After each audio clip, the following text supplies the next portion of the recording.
Valier lié au deuil et à la tristesse du monde. Aujourd'hui, parlons de Nienna.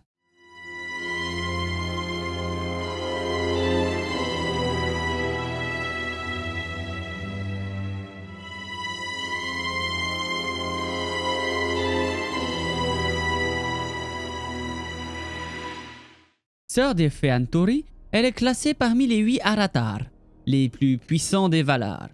Son élément est le chagrin, et elle est toujours en deuil pour les blessures infligées au monde par le mal. Ceux qui l'écoutent apprennent la sagesse et l'endurance dans le chagrin.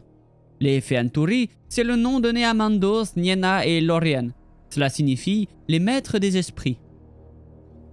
Sa demeure se trouve dans l'ouest lointain près des salles de Mandos, mais à la frontière ouest, et ses fenêtres donnent sur l'extérieur des murs du monde. Elle habite seule et se rend rarement dans la joyeuse cité de Valmar. Elle se rend plus souvent dans les salles de son frère Mandos pour y réconforter et conseiller ceux qui l'appellent dans les salles de l'attente. Tout ce que l'on sait sur son apparence est qu'elle porte une capuche grise et qu'il s'agit d'une femme.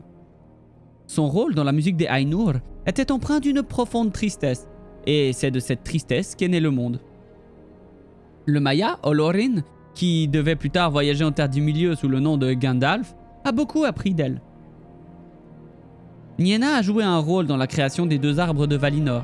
Elle a pleuré sur le monticule des Elohar, l'arrosant de ses larmes.